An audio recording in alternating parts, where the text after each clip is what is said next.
We have another one coming up, birthright citizenship. It would be a disgrace, and it's about the babies of slaves. በትላንትናው ዕለት ሐሙስ ግንቦት 21 2026 በዋሽንግተን ዲሲ ከሚገኘው የዋይት ሃውስ ኦቫል ኦፊስ ፕሬዚዳንት ዶናልድ ትራምፕ ለጋዜጠኞች በሰጡት አስቸኳይ መግለጫ በአሜሪካ ሕገ መንግስት ውስጥ ለዘመናት የጸናውንና በሀገሪቱ ምድር ላይ ለሚወለድ ማንኛውም ሕፃን አውቶማቲክ የዜግነት መብት የሚሰጠውን በርዝራይት ሲቲዝንሺፕ ወይም በሀገር አፈር ላይ በመወለድ የሚገኝ የዜግነት መብትን አሁንም በድጋሜ በጽኑ ሲያወግዙ ተደምጠዋል። ትራምፕ በንግግራቸው ይህ መብት ሙሉ በሙሉ ውርደት ነው ካሉ በኋላ የዩናይትድ ስቴትስ ጠቅላይ ፍርድ ቤት ወይም የሱፕሪም ኮርት ይህንን መብት አጽንቶ ለማቆየት የሚወስን ከሆነ ያ ውሳኔ ራሱ ለሀገሪቱ ትልቅ ውርደት ይሆናል ሲሉ በይፋ ተናግረዋል። If the Supreme Court of the United States allows that to happen, 20 to 25% of the people coming into our country will come in through birthright citizenship. They'll become citizens through birthright citizenship, and it'll cost us numbers that are, I don't even think they're doable. And I hope they do what's right. Birthright citizenship is a disgrace. ይህ ጉዳይ አሜሪካ ውስጥ አሁን ላለው የስደትና የዜግነት ሕግ እጅግ ወሳኝ ምዕራፍ ላይ የደረሰ ሲሆን ፕሬዚዳንቱ ይህንን መግለጫ የሰጡት ፍርድ ቤቱ የመጨረሻ ውሳኔውን ለመስጠት ጥቂት ሳምንታት ብቻ ሲቀሩት መሆኑ የጉዳዩን አሳሳቢነትና የፖለቲካ ውጥረቱን እጅግ አፋፍሞታል።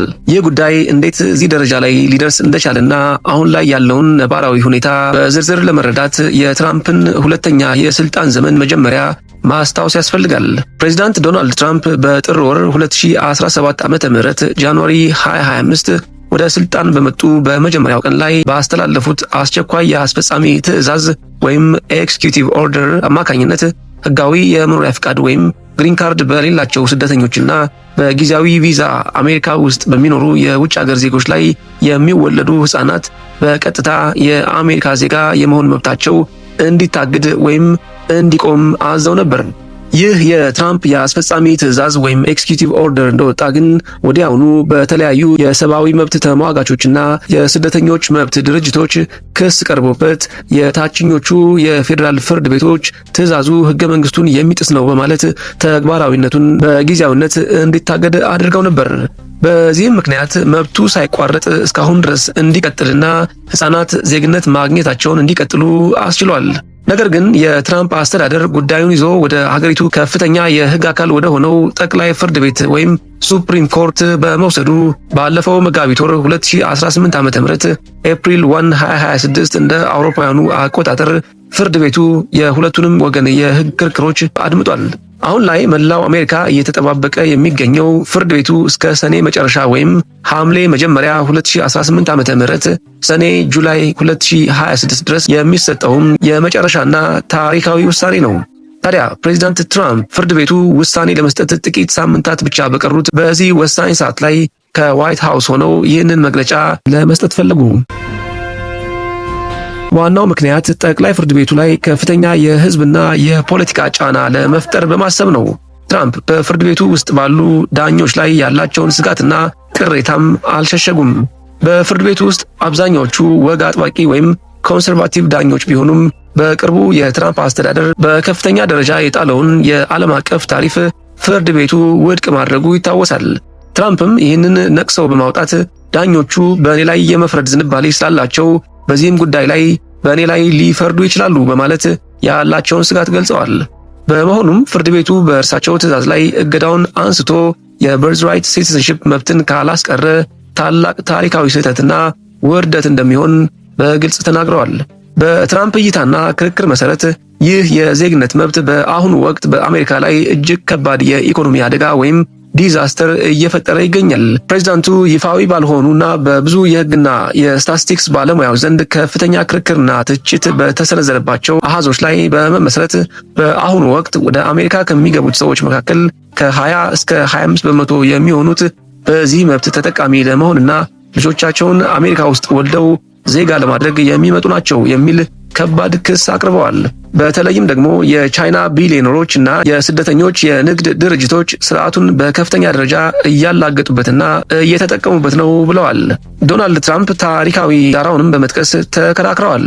የአሜሪካ ህገ መንግስት 14ኛው ማሻሻያ the 14th Amendment የዜግነት አንቀጽ የጸደቀው ከአሜሪካ የእርስ በርስ ጦርነት ማብቃት ማግስት ሲሆን ዋና ዓላማውም ነፃ የወጡ ጥቁር ባሪያዎችንና ልጆቻቸውን መብት ለመጠበቅ እንጂ ዛሬ ላሉ የውጭ ሀገር ባለሀብቶችና ስደተኞች ታስቦ የተደረገ አይደለም ሲሉ ሞግተዋል። This was not meant for Chinese billionaires to have their children become citizens of our country. This was meant, or other rich people, poor people. This was meant for the babies of slaves.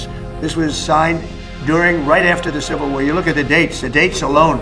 Immediately after, this was having to do with the babies of slaves. And people have used it.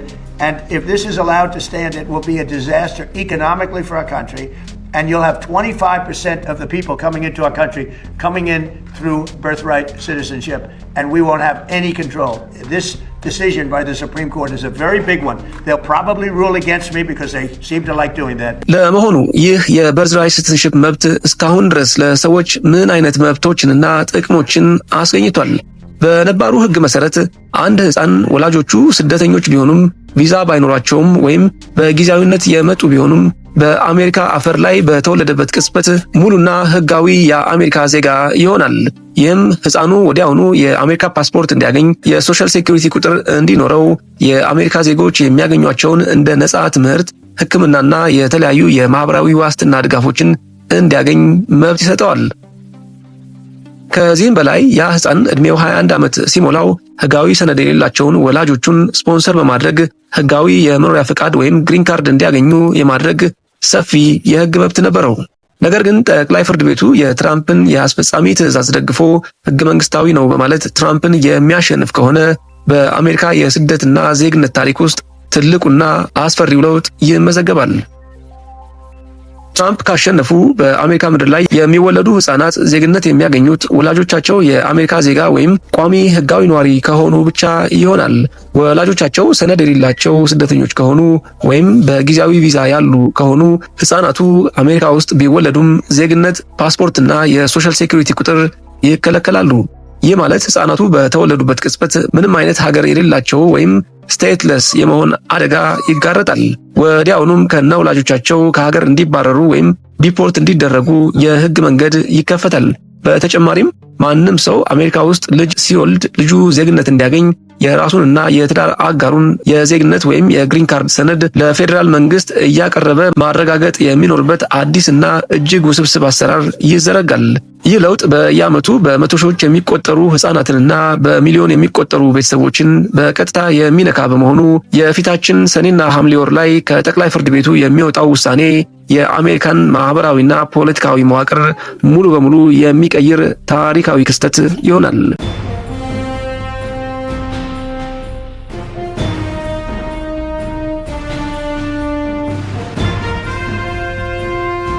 ውድ የሳሚ ዩቲዩብ ቻናል ተከታታዮች ስለነበረን ቆይታ እያመሰገንን ቪዲዮውን ላይክ ማድረግ እንዳይረሳ፣ አዲስ ሆናችሁ የምትከታተሉ ሰብስክራይብ በማድረግ የቻናሉ ቤተሰብ እንዲሆኑ ግብዣችን ነው። ጤና ይስጥልን።